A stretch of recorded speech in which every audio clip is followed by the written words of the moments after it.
Okay, we are live and we're 2 minutes late. Late, live, who cares? Welcome to the Pistons Talk Podcast on YouTube. I'm Lance Caprosi. Follow me on Twitter at Lance Caprosi. Follow my co-host Anthony at Pistons Talk if you don't already, across all social media platforms. He built the brand. I hitched my wagon to it. All right, let's get this started. For all you fans out there that wanted Jerry Stackhouse to be the head coach, hate to break it to you, he is not interested in the job. Look, I'm very happy for Jerry Stackhouse. I'm happy that he found a home at Vanderbilt. He wants to, build that program into relevance. That is great. I'm happy for him. I'm a little disappointed, though, because I wanted to see him succeed as the Detroit Pistons head coach.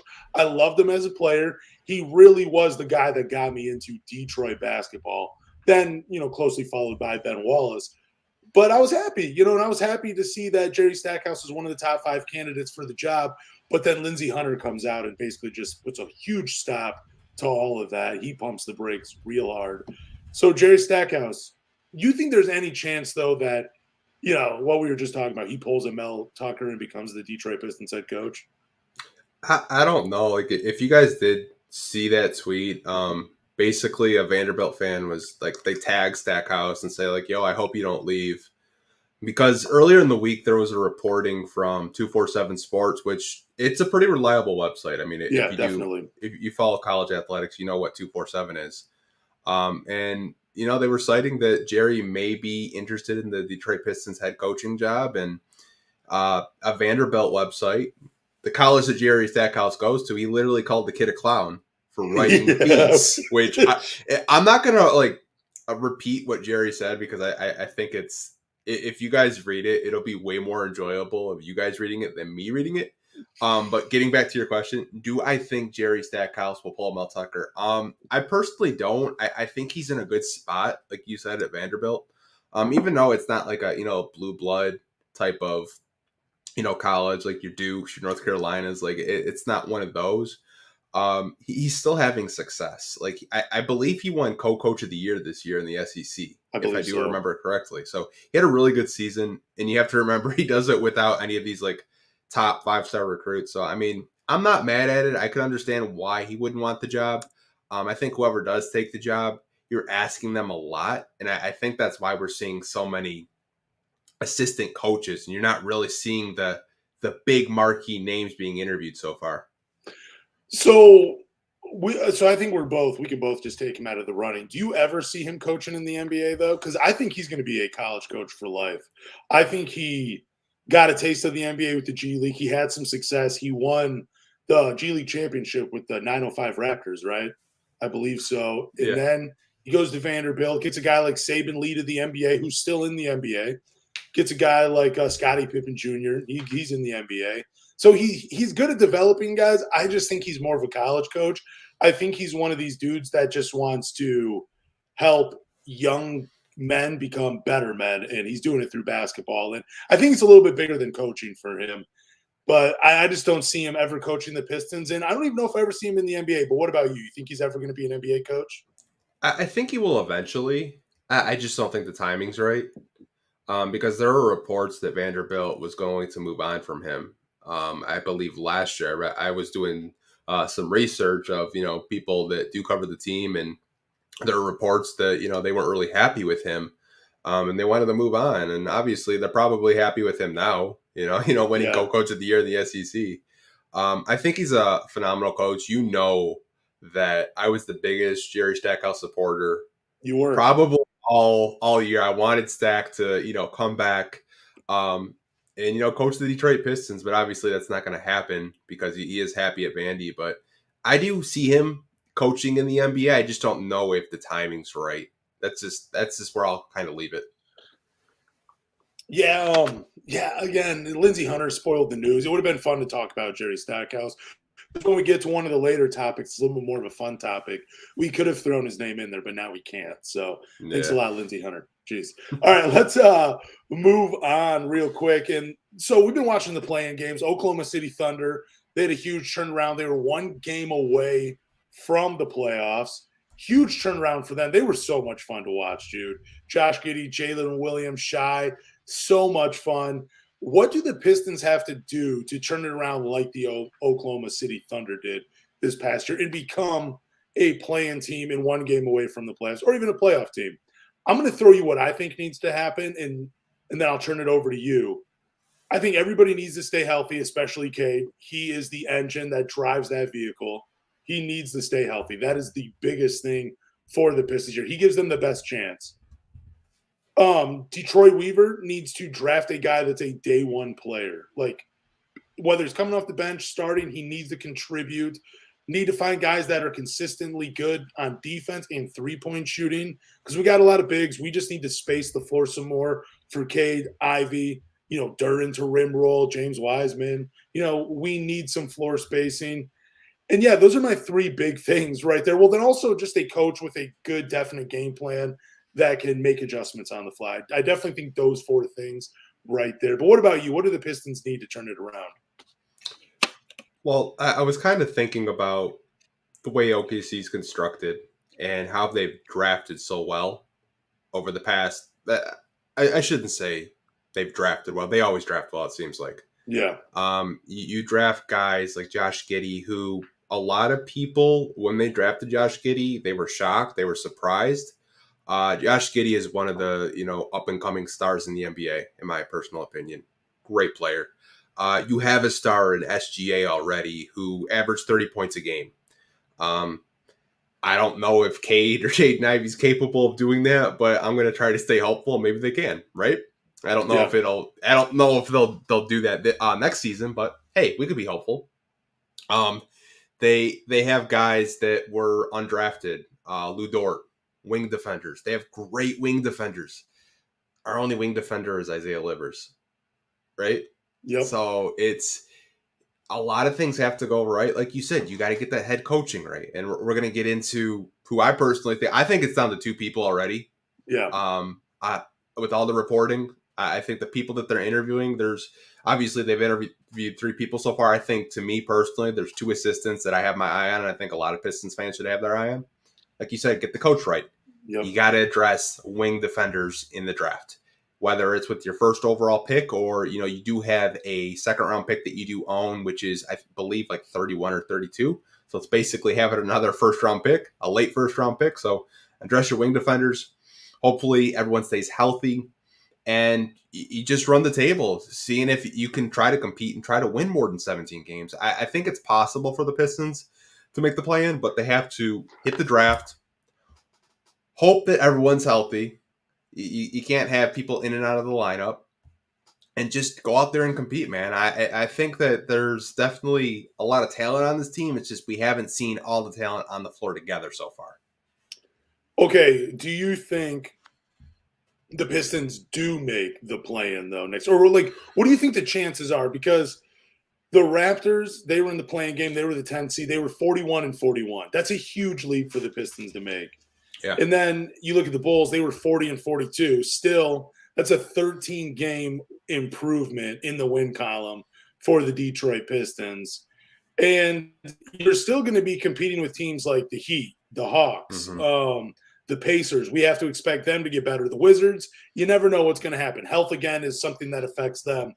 So what do you think the odds are of the Pistons actually making a play-in game, or really even just getting enough wins? We'll just say it's like a 13. They have to get 13 more wins. Do you think there's a chance that they actually get 13 more wins this year? It's hard to say because I don't know where they're going to draft. Like, if you were to tell me the Pistons are going to win the lottery again, and they have a Victor Wembanyama on their team, and they make really smart free agency moves, whether they sign someone in free agency or they make trades on draft night and they acquire another first round pick. I don't know, man. I don't have a crystal ball, but I do expect more than 20 wins, especially with the new head coach, especially with year 3 Cade Cunningham, year 2 Jaden Ivey, year 2 Jalen Duren. Players are going to get better. But I don't know if they can go from, like you said, 17 to 40 wins. That's a huge damn jump. It really is. Obviously, Sacramento this year did do that, but I will argue Sacramento has De'Aaron Fox, who to me is an all-star, and Domantas Sabonis, to me, one of the best power forwards in the game. And we really don't have that. We have talent, but we don't have that level of talent that Sacramento currently has.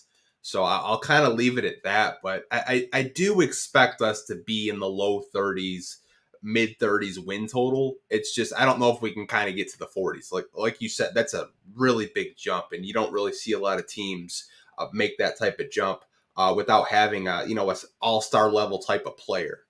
Yeah, let's not forget it took the Sacramento Kings or De'Aaron Fox like 5 years to make that jump. Like that wasn't. I mean, yeah, the wins happened over one season, but Sabonis came late to them last year via trade with the Tyrese Halliburton. That shocking trade that happened. Yeah, Sabonis, he's a top 15 player if he makes All NBA third team this year. He's an incredible talent. You compare that with Fox, but also what the Kings did, they've drafted 3 years in a row. They have had rookies contribute day one. Tyrese Halliburton, Davion Mitchell. I don't really know what his role is with Sacramento, but he's not a 3-and-D guy, but he's a good defender. They made solid signings, but also I can't forget Keegan Murray, instant impact, day one contributor for the Sacramento Kings. They have drafted well. That has helped. But yeah, it was one big jump from last season to this season, but it was a few years in the making. Like they're not the same age as the Pistons when they made that jump. But I'm gonna go ahead and say I just don't see the Pistons making a huge jump like that either. Like you're saying, 13 wins is a lot. So yeah, it's just too much for the Pistons to make. But I hope I'm wrong. I mean, yeah, I mean, you never know. Like who you bring in as head coach could kind of like give them new life. Kind of give them fresh legs. A new voice. You've had Dwayne Casey for 5 seasons, and the same old messages, the same old preaching. The same old workouts.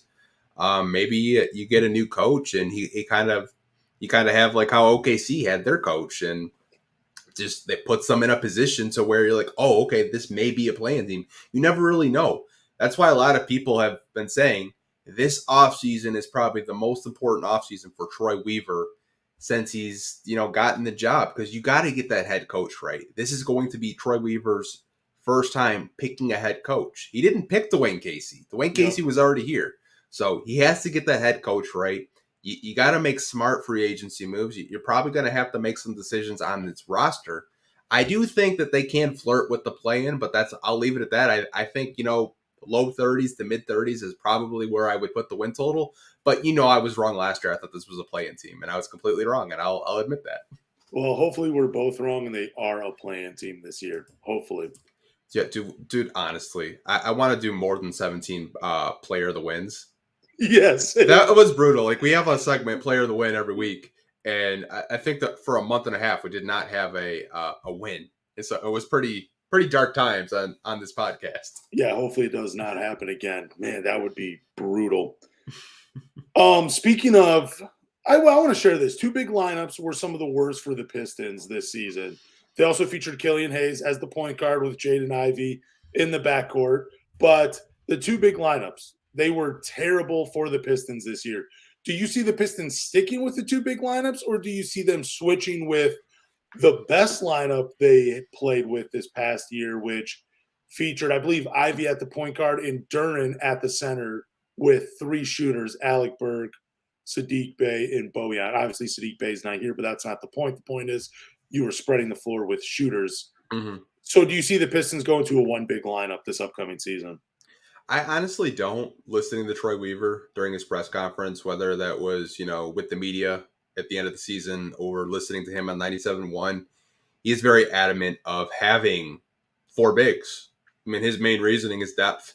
We're watching the playoffs right now, and you see players getting hurt, and that's his main reason is, it's interesting because Isaiah Stewart really didn't play as James Wiseman because they shut him down. Yep. Like, we don't even know what that looks like.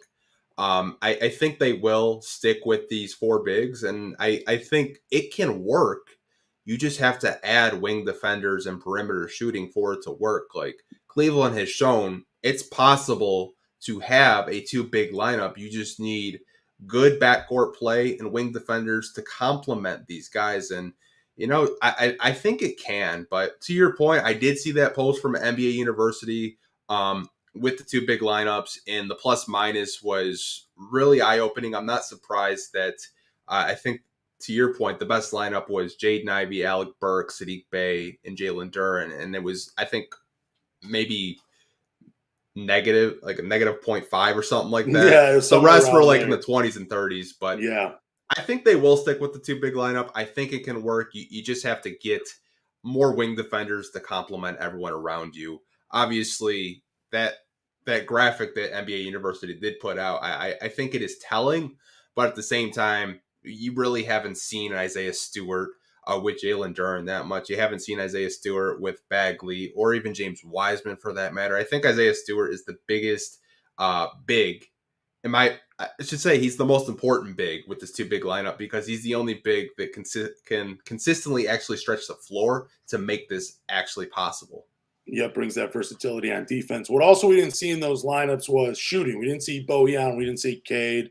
We didn't see Alec Burke in those worst lineups. It was a Killian Hayes run show. And then it was James Wiseman and Marvin Bagley. And, the net rating thing, they're bad defensively. So those numbers are going to be – they were never going to be positive, but, maybe with some other players out there, they look better. I also think we're going to stay with the two big lineup, and that's why I really believe, who the coach is. We're going to talk about who we think the coach is, but that's why I'm thinking who they're looking at because he's coming from a system where they use three bigs that get consistent minutes. And, they won a championship a couple seasons ago with the two big system. Now those bigs are a little different than what the Pistons have. And in order for the two big lineup to work, I think it's going to either be dependent on Isaiah Stewart, Bojan playing the four, which on offense it makes sense, or they're going to draft someone in the top five that's going to play that four spot, whether they're drafting at four, whether they're drafting at five.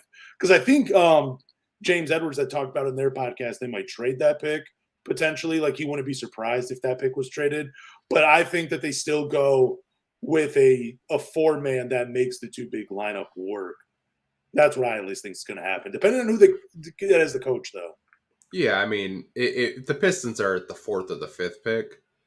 I wouldn't be surprised if they do explore trades, but I mean, if you're at 4 or 5 and you want to do, more two big lineups, I mean, Jarace Walker, Cam Whitmore would be right there. They'd be right in your lap. And I think they could complement more than, Marvin Bagley, and that's no slight at Bagley. It's just, the best availability, is availability. Yep. And we haven't really seen a full 70 games out of him yet. I think you had mentioned the most he's ever played is like 58 or something like that. Or he might be like 64, but or 60. Yeah, there. I don't have the exact number, but it seems like he's always hurt, and it's not his fault. They're just freak injuries. But I do think, we will see it next season, and I'm hopeful it'll work. I'm hopeful, man.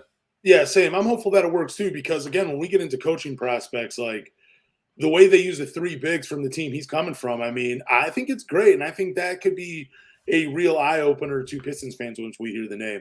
But why do you think there was such a negative cloud the negative cloud that follows college coaches? Because we heard the news about Kevin Ollie potentially interviewing as the Pistons head coach. I don't think he's an actual candidate. I mean, good for him to actually get the interview. That's cool. But there was a lot of negativity of Pistons fans. And I think it's just college coaches have not done very well when they make the jump. I mean, the most recent guy I believe we have is John Beilein, and I don't even think he made it through his first season in Cleveland, right? Like, yeah, he didn't. Yeah. So to your question, why do I don't think college coach? No, well, Pistons fans, why do you think there was so much negativity around the Kevin Ollie news?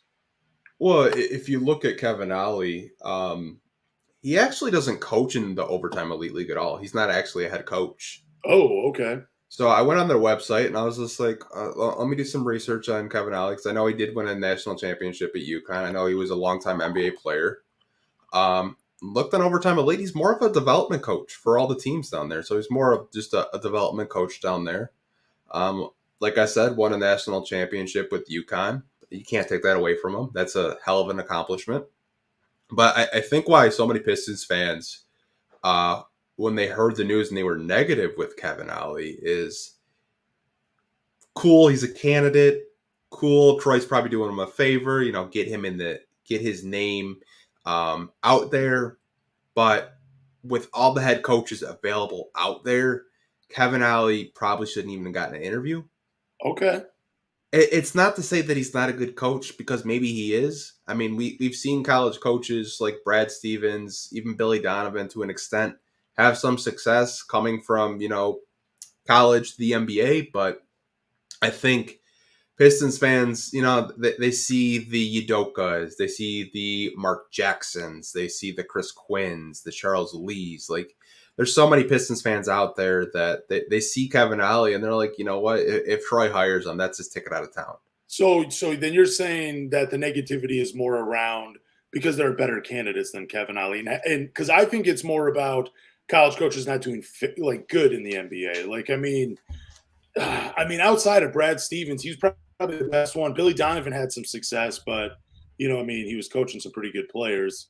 But anyways, that's not what it's all about. So you're saying it's more about the candidates that are available for the head coaching versus just Kevin Ollie being a former college coach. Yeah, it's not to say that he couldn't be a candidate. I just think Pistons fans, when they look at it, they see the names that are available out there, and not to say he couldn't coach or he wouldn't be a good fit. It's just there's better candidates available. It has nothing to do with him as a person or a coach, I think. Okay, because I was just more convinced. That makes more sense, though, because there are some good candidates that are coming in to be interviewed by the Detroit Pistons. It's just that I just thought Pistons fans were just being so negative around the news of Kevin Ollie because he is a former college coach, and college coaches have not done well. I mean, like I said, John Beilein, he left a terrible taste in most people's mouths as a head coach for the Cavaliers. Like, you look at that and you're like, ooh, I want this guy to be here for a few years. And the last college coach couldn't even make it through a full season. So, but it makes more sense that it's candidates.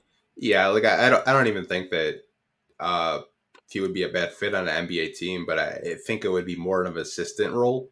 Okay. Kind of earn your stripes, Yeah, even though he was an NBA player, I remember him on the 76ers. And I think he retired with OKC in 2009, if I do remember correctly. So, like I said, Troy was in OKC's front office during that time. So, he's probably just doing him a solid, Oh, okay. That makes sense too. All right, let's move on to news. For sure. The Detroit Pistons have received permission to interview Milwaukee Bucks assistant Charles Lee for the franchise head coaching job. Sources tell ESPN Lee is considered one of the significant candidates in the Pistons search. I am convinced, and I'm very excited for Charles Lee. I think he is the guy that gets the head coaching job for the Detroit Pistons. I think coming over from Milwaukee, where they use three bigs, Giannis, Brook Lopez, and Bobby Portis, and they have won with those, that is significant in what the Detroit Pistons are trying to do and still play two bigs. Starting two bigs, I mean. So I think that's the biggest caveat on why Charles Lee is the number one candidate. But, I mean, what are your thoughts on Charles Lee's in the head coach? You think he's the guy or you have someone else? I think if you look at the names during the tweets from Woj and Shams, there are two names that you should pay attention to: Charles Lee and Chris Quinn. Okay. I think those are the two coaches that it'll probably come down to. I don't know if they're going to interview Udoka. They probably will, just for doing their due diligence. But I think if you look at Charles Lee, he's been with Bud all the way back from the Atlanta days. When you remember that Atlanta team that was the number one seed, got swept by LeBron. They had Jeff Teague, Kyle Korver, DeMarre Carroll, Paul Millsap, and Al Horford. Very proud of myself for remembering that starting five, by the way. But he's been with Bud for quite a while. He got upgraded to associate coach with Coach Bud. So he took Darvin Ham's role, obviously. He is coaching with the Lakers. So I think he's earned his stripes and is doing more research on him. He's one of those guys that is all about the film, all about development, all about, getting players better. I think listening to Troy's press conference, he said that the head coaching candidates we're looking for development, we're looking for defense, and we're looking to get better every day. And that checks the box with Charles Lee, and it checks the box with Chris Quinn as well. I do like Chris Quinn. He is the guy that I want. And I don't know much about his coaching. I just know that he comes from Eric Spoelstra. He's going to bring that Heat culture. I love what they're doing in the Heat, down in Miami. I think it's great. So Chris Quinn, he's my second candidate. I do think it's Charles Lee, though. I'd be willing to put, if I'm a gambling man, I'm willing to put dude, a good amount of money. Not my life savings. I hate when people say that, but let's just say I'm going with like $1,000. I'm putting 90% out on Charles Lee becoming the head coach. You know what I'm saying? Like that's how much faith I have in Charles Lee becoming the head coach. Just again, because he's coming from, like you're saying, he comes from Milwaukee. He was under Bud. He became the assistant head coach. He had been interviewing for 2 jobs, including the Lakers job last year, which ultimately they gave to Darvin Ham. So he's been around the NBA and he's been talked about. And I believe he's a hot candidate to become the next head coach for an NBA team. I think it's going to be in Detroit. Chris Quinn, again, I'll just briefly say it again. I like the Heat culture. I like that he comes from Eric Spoelstra. I like that he's a former player. I think former players being coaches, that is invaluable, especially to a young team like Detroit, because they can help them navigate the NBA waters. I think that's important. It's like having a veteran. It's like having a veteran, that you don't have to take a roster spot on your team, because he's at the beginning of the bench. Like, it's great. So I think it's definitely those 2 candidates. What about you? How much money would you put down? You have $1,000. How much of that are you putting down on Charles Lee becoming that coach?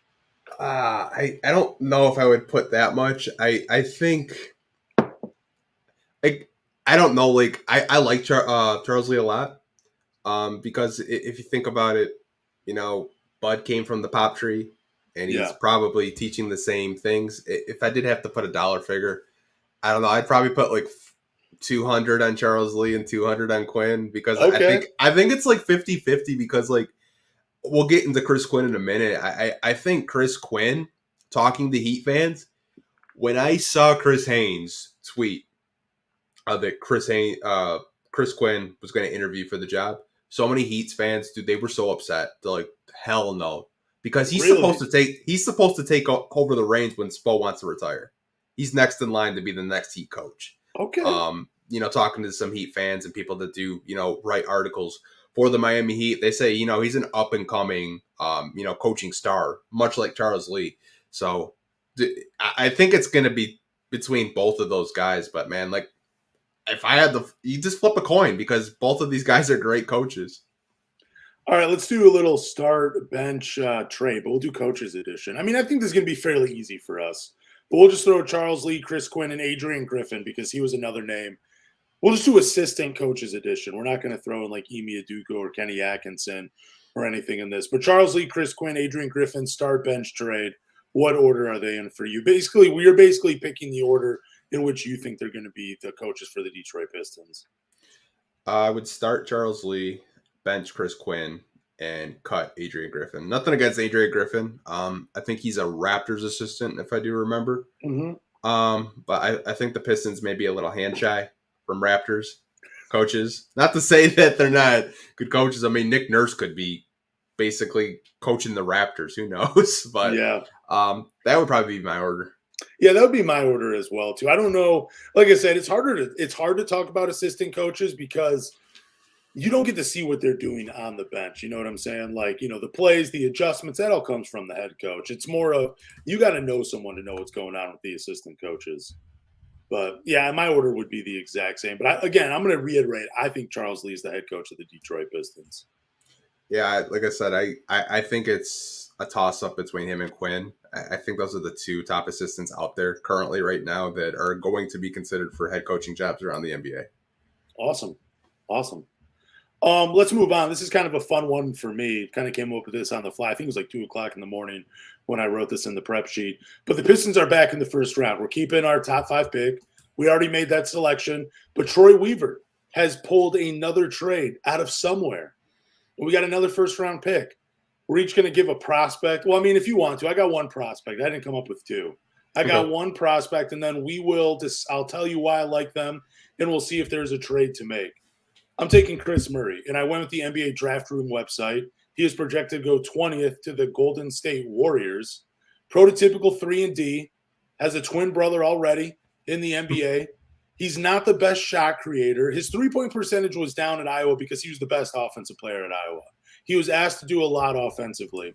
I think if the Pistons were to draft him, he would be what we wanted Sadiq Bey to be. The 3-and-D guy, moving without the ball, making strong cuts, keeping the isolation and dribble drives to a minimum. And I do think Chris Murray, he fit alongside nicely with Jaden Ivey and Cade. Mhm. And defensively, that dude, he can get after it. Not the fastest feet, but maximum effort. Pretty good size to block shots. I wouldn't want to play him as a full-time 4, but if you combine him with, let's say the Pistons draft 4th and they draft Jarris Walker and he's your 4, and then you draft Chris Murray, there's a real chance that those two start at some point, maybe not both their rookie years, but the switchability on defense, it's going to be great between those two. You're not going to have to – I just think that those are two awesome chess pieces for the Pistons, which you could do defensively. And they're not going to take the ball out of Cade or Jaden Ivey's hands. So Chris Murray, he would be my – we're getting back into the late first round. We're making a pick.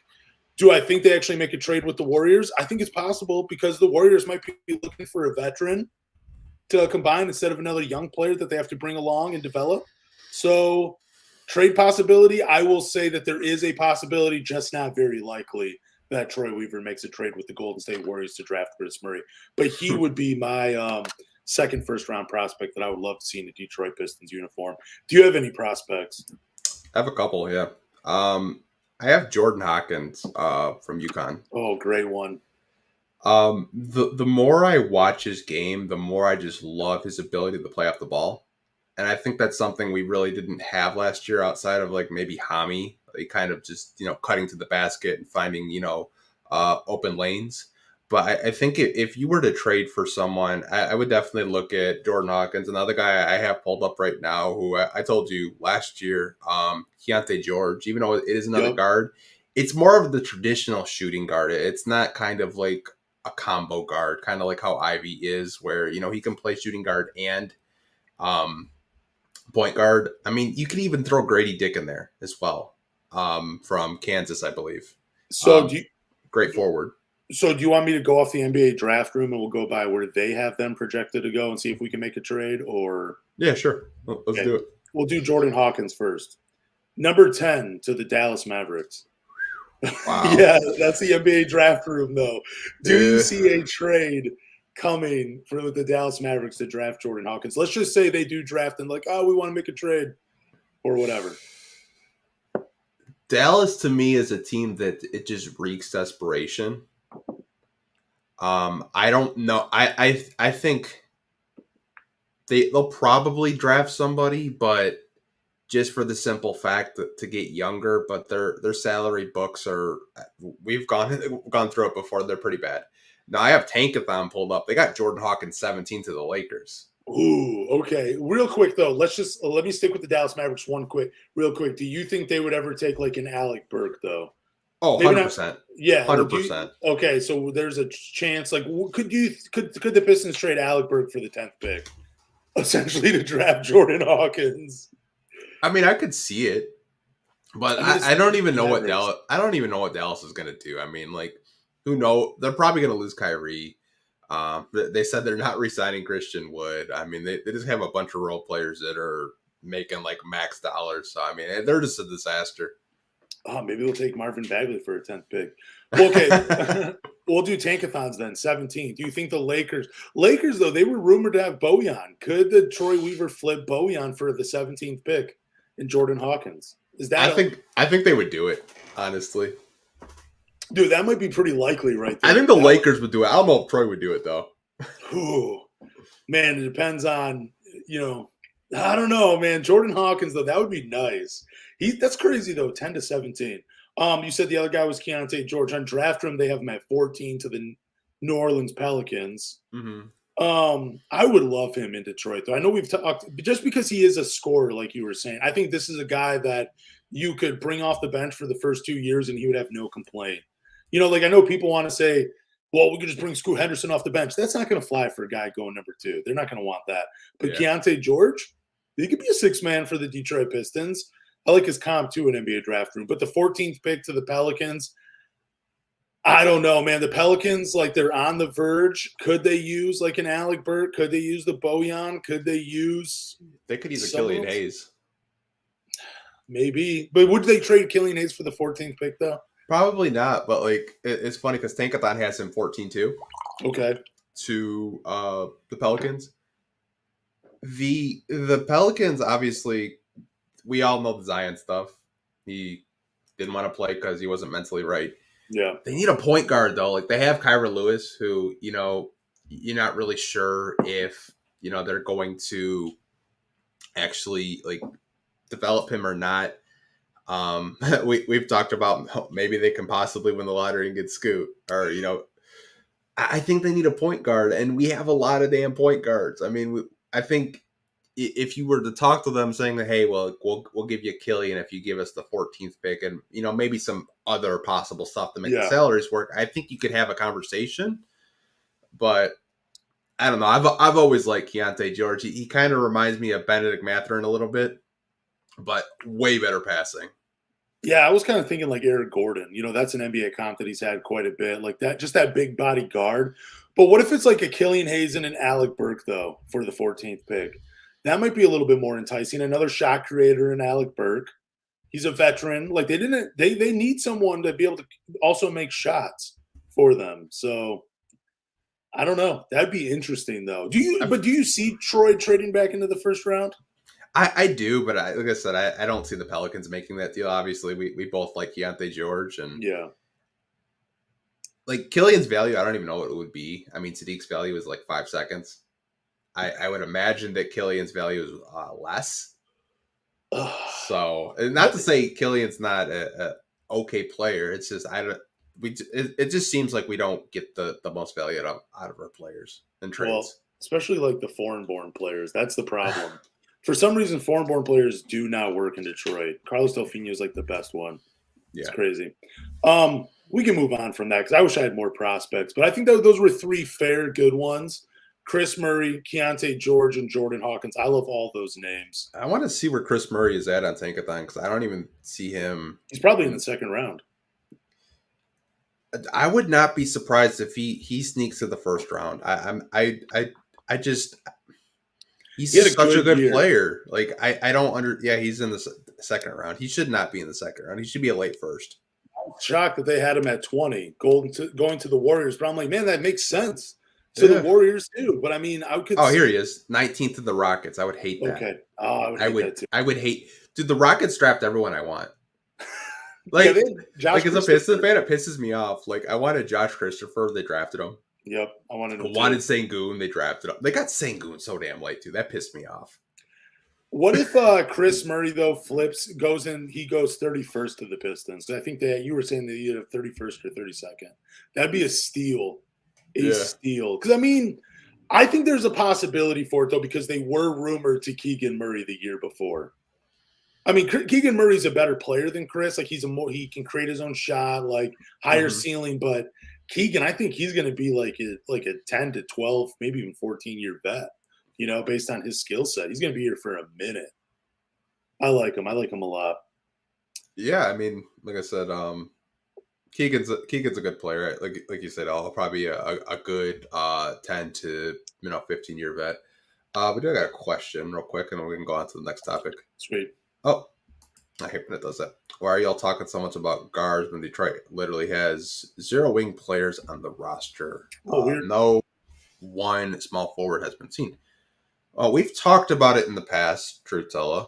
Like I said, if they get the 3rd pick, they're probably drafting Brandon Miller.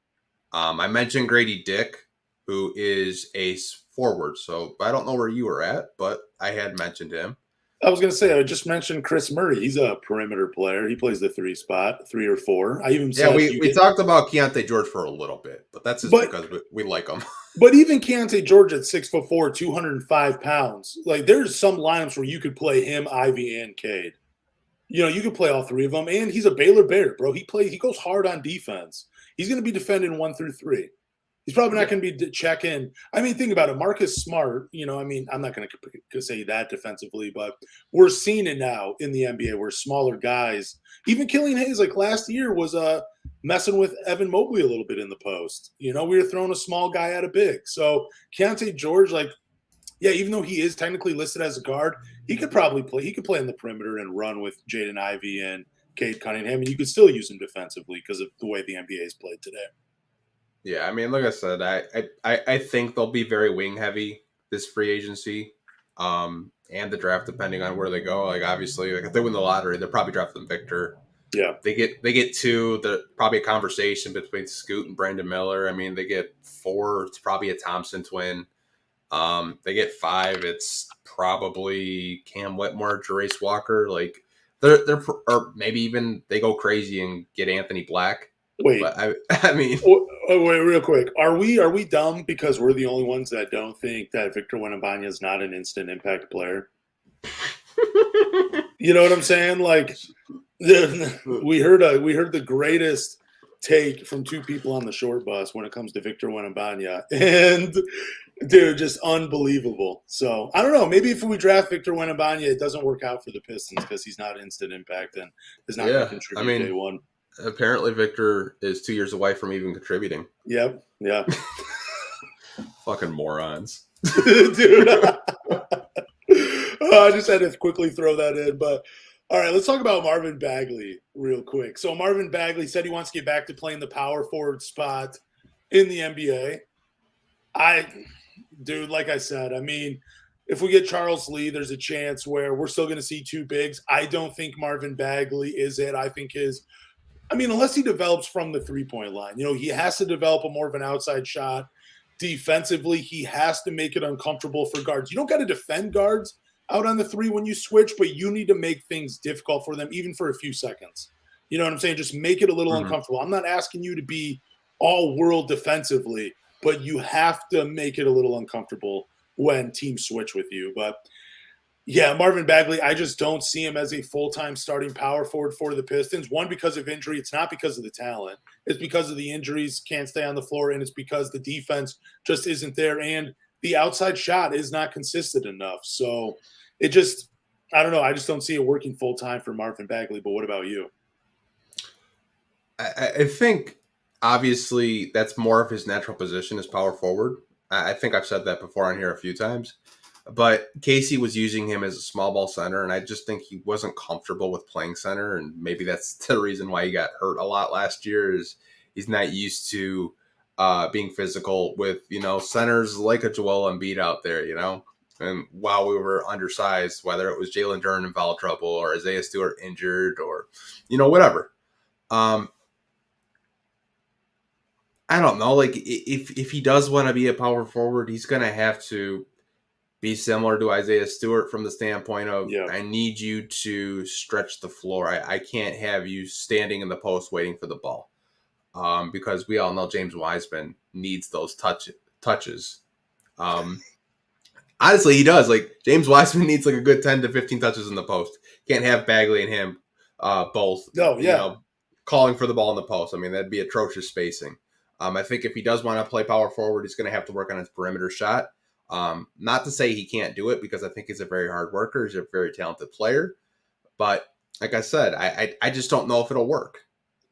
Like, okay, so let's say Marvin Bagley is full-time. Here's who he's going up at the 4 spot in the NBA, just in the Eastern Conference night in and night out. Giannis Antetokounmpo, that's a matchup he loses. Julius Randle, that's a matchup he loses. Pascal Siakam, that's a matchup he loses.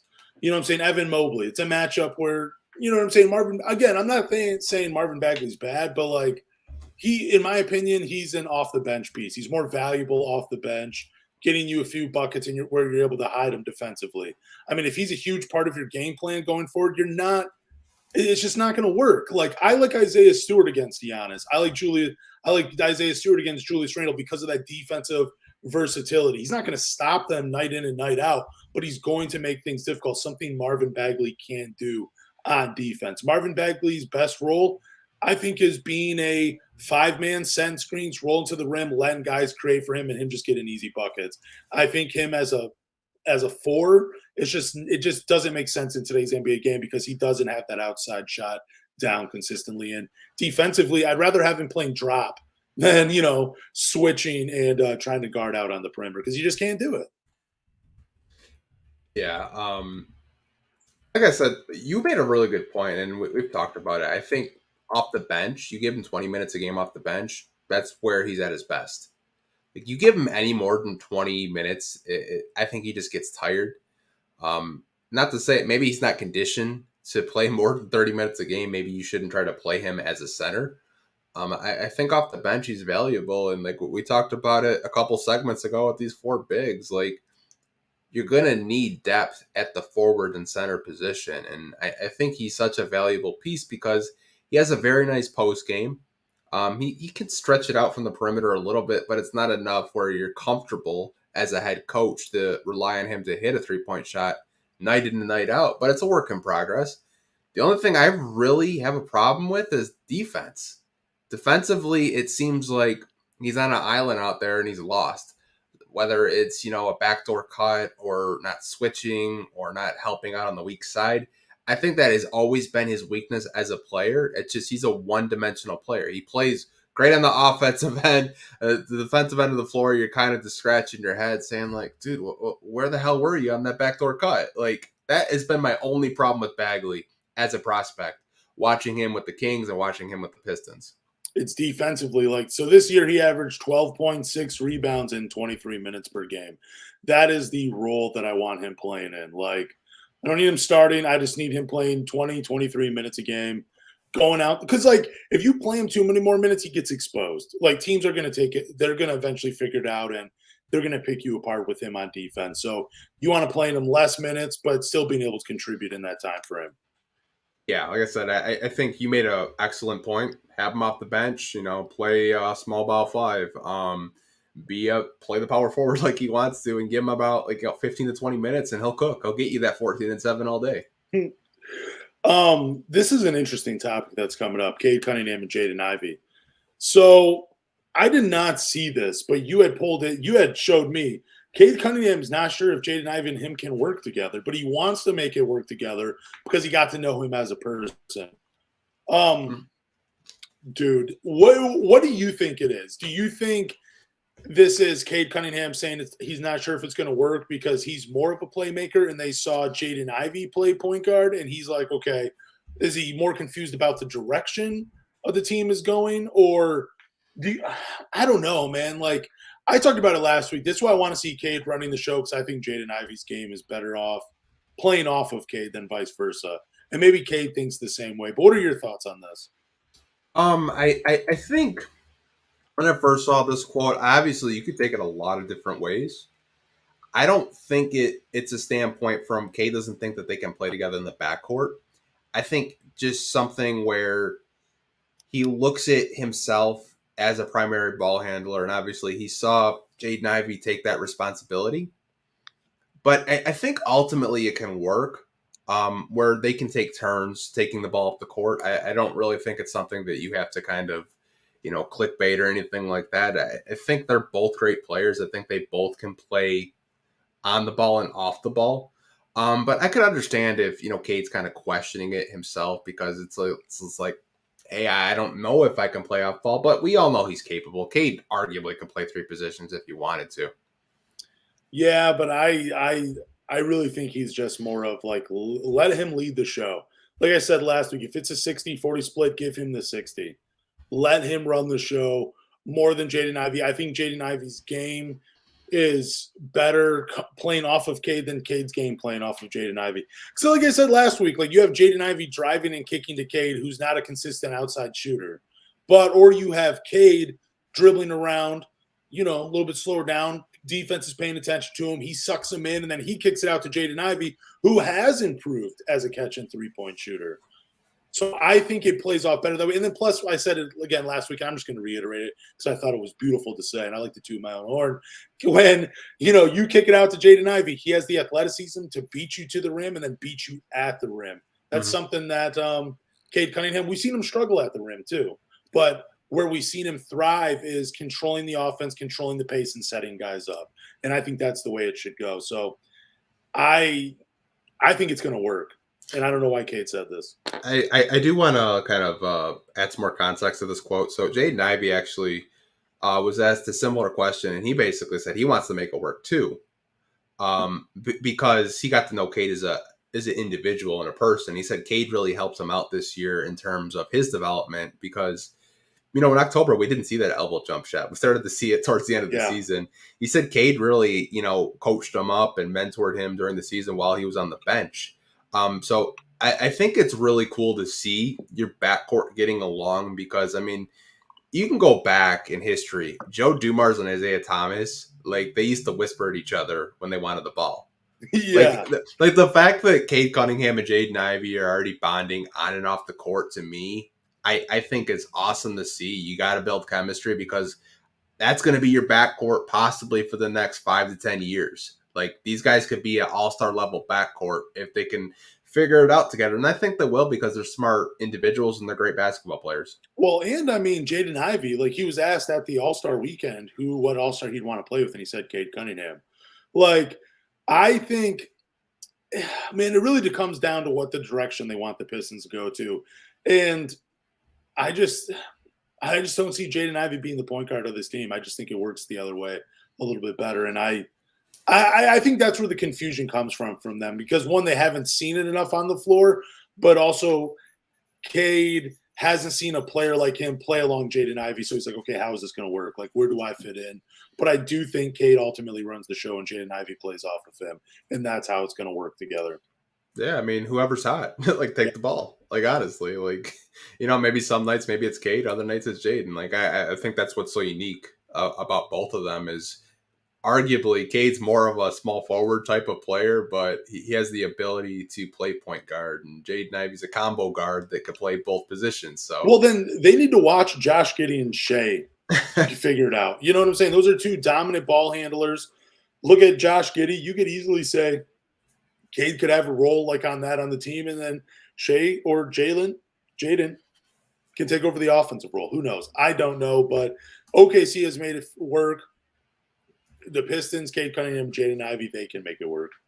Yeah, I mean, like I said, all-star level type of backcourt if they hit their ceilings and develop, and that's something we haven't had since Chauncey and Rip, and it's been a while. It's been like 15 years. I cannot wait for the All-Stars to come for these two in the backcourt. Troy Weaver says the Pistons are looking to add another wing defender this offseason. This is interesting. There's always one name we go back to every time we get this discussion brought up when we do the Q&A, and that's Cam Johnson, man. Cam Johnson, 6'10", at that 4 spot, at that 3 spot, can hit the outside shot. He can play defense. He can create his own shot a little bit. He has some playoff experience now with the Phoenix Suns and the Brooklyn Nets. I like him. Are there any other guys on your list, though, free agency-wise, that could come in and play that 3-and-D role? Let me look it up real quick, and just to kind of look at the 2023 free agent small forwards. Give me a couple of minutes here. I'm going to just talk about something else. I'm looking that up because I don't have it pulled up in front of me right now. No, you're good. I mean, yeah. Like I said, I want to go for UFAs, not restricteds, even though that's what Cam Johnson is, fortunately. Like Dylan Brooks, I don't like. No. He makes so much sense for the Detroit Pistons culture, like that bad boys culture. Can't stand him. I know so many people can't stand him, but like, I don't know. Dylan Brooks is a good defender, but I don't know. Like, I know we were talking to some fan. He said that he would have Dylan Brooks, but he kind of questioned the shooting splits. But Dylan Brooks is probably the number one small forward that's an unrestricted free agent. Then you got guys like Jay Crowder, who's a little bit older, who I think that would fit like a glove on the Detroit Pistons. But I think Jay Crowder is at a point of his career where he wants to win championships and not, play for a team that's trying to make the playoffs. Kelly Oubre. Kuzma. Yeah, I mean, you got Kyle Kuzma. I do like Kelly Oubre, though, too. Torrey Craig, who's a very underrated defender. Doesn't really get a lot of praise. Always signs cheap deals. He could be an under-the-radar forward that the Pistons look at in free agency. You could reunite Bojan with Joe Ingles. I would love Joe Ingles on this team just for the fact of him just being a jackass and messing with Bojan. And he's always a sarcastic guy. It seems like every time I see him on the court, he's always messing with somebody. But he is kind of older. You got TJ Warren, who I've always liked a lot. I got one name for you, Darius Blaisley, former Oklahoma City guy, played with the Phoenix Suns. He is restricted. Okay. But I don't know, man. I feel like this is a guy that there's still a lot of potential there. I know Troy Weaver loves that potential. He's still 22 years old. That is the age of Chris Murray coming out in this year's draft, and he already has like 4 years of NBA experience, 5 years actually. So Darius Blazey, he's a guy that's on my list. I think he could be I don't know if he could be a solid piece, but I like the potential that's still there. I think it's a guy that just hasn't been given a ton of opportunity where he's been at because the teams he's been on, like the Oklahoma City, they improved pretty quickly through the draft over Darius Blazey. He was a project coming in when he was drafted, but then they found guys that were able to contribute immediately. But I got a name who I think would probably be on the top of a lot of Pistons fans' board. And he is restricted. Hold on, my computer just froze for a second for some reason. Cam Reddish. I don't want to hear that name.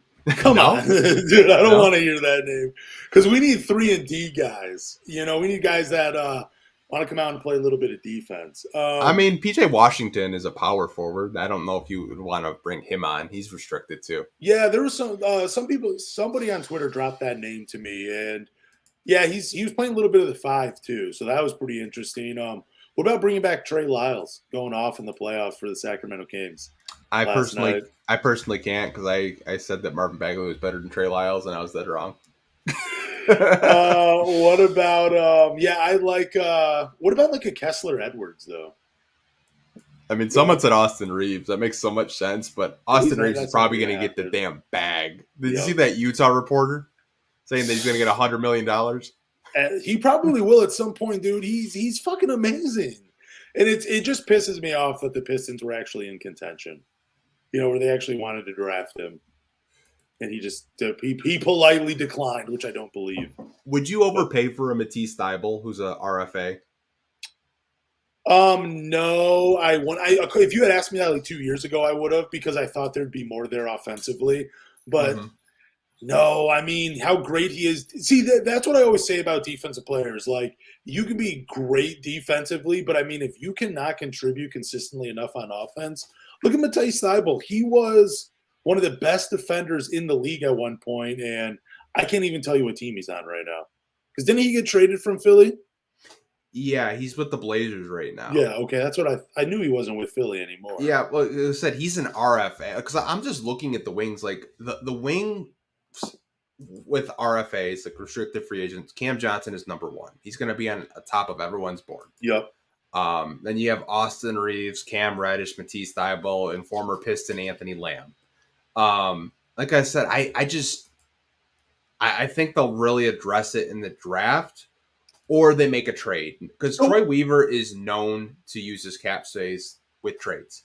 Like we all thought, you know, we had $60 million in cap and we spent it on Bojan and Alec Burks in the draft. So, do you really think Austin Reeves is they have a real shot of signing him? Is that a real name, or are you just throwing it out there? I'm just throwing it. No, I don't think the Pistons have a ghost of. I think Matisse Thybulle's interesting though, as a wing defender.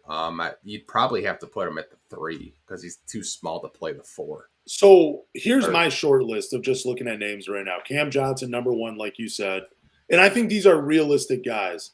Cam Johnson, I like. Darius Blazey, like I said, he would probably be number 2 for me, just because the former Oklahoma City shot and not getting, man, I hate the fucking hiccups. Jeez. I'm trying to get them down while they're popping, but I hate that. But anyways, Cam Johnson would be my number 1 choice. Darius Blazey, because I think he could play either 3 or the 4 for the Detroit Pistons, and I don't think, again, he's going to take away from Cade or Jaden Ivey. I think he's a guy where, you know, he could play off of them as well. I like Grant Williams, not for the price tag earlier in the year, but now that, I don't know, he's kind of like, I don't even know where he is in the rotation for Boston anymore, but he was shooting great from three-point land, solid defender, decent size to play the 3 and the 4 in a pinch at 6'6". TJ Warren, that's another name on my list just because he can bring it offensively. And then, man, I'll just throw one more name in there that I really like. I mean, Herbert Jones would be awesome. Don't get me wrong, but that's never going to happen. Could you see the Pistons going after a guy like Kenyon Martin Jr.? Probably not. And I did want to mention this guy's name because he was in the news recently with his suspension, and that's Miles Bridges. And interesting. It's funny because during last summer, DeAndre Ayton and Miles Bridges were on the Detroit Pistons radar. Also, when there was some, legal trouble out there, it said the Lakers and the Pistons were linked to Miles Bridges. I think there would be interest there from the Pistons, but I just don't know if you want to take the gamble, take the risk with him. Who knows what would happen if he came home? And I think that's one thing I've always said. Like, if you do come home, are there going to be more distractions at home? Because even in Charlotte, he was getting in trouble. Who knows what kind of trouble he could get if he does come home? So let's keep it. I want to ask you the basketball side. Does he fit with this team, though? Like, basketball wise, this has been my big thing. And if you've been listening to this podcast or watching us on YouTube for now 42 episodes, because it's episode number 42, I've been saying defense is so important on this team. Miles Bridges, very good offensively. I think he was a 20-point scorer last year. He was running off of LaMelo Ball. I like the way Charlotte was playing. Pistons don't play that way, though. They don't push the tempo that way like Charlotte did, though. They don't have that point guard like LaMelo. You know what I mean? I'm not saying it couldn't work, but basketball-wise, does Miles Bridges make sense on this team? Because I don't know. I was kind of putting like him and Sadiq Bey in kind of the same role for a second, but I think Miles Bridges did a better job of making stronger cuts and playing off the ball versus Sadiq Bey. But I don't know. Like, I mean, I think on a team like the Pistons, does he end up becoming? Does he try to do too much offensively? That's another thing. Like, I just don't know how he fits. But what do you think about his fit in Detroit?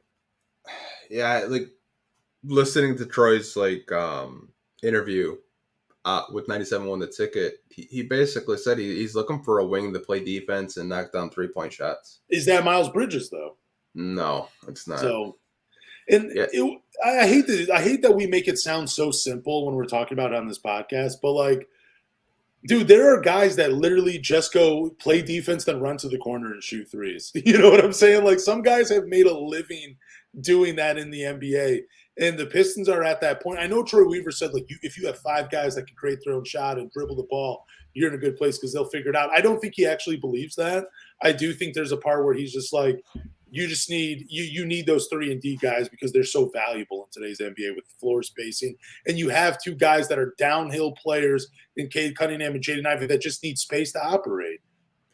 Yeah, I think we just read off all the forwards that are I should say wings that are basically unrestricted free agents and restricted free agents. I just have a feeling that Troy is going to make a trade during the draft. Like, we did not see Nerlens Noel, Bojan, or Alec Burks. Yeah. You never know. Trades like that become available where, teams like the Knicks last year, they were trying to get Jalen Brunson. Yep.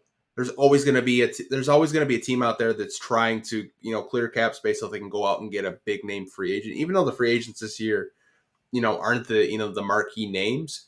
There'll probably be a team out there where, the Pistons can use their potentially, I think they have anywhere from like 27 to $30+ million in cap space, depending on what they do with some, people on the roster. But I just feel he's probably going to try to trade for a wing defender because you look at the guys on the list that we just named, like Cam Johnson's probably like your number one off the board, but like how much would that actually take for Brooklyn not to match?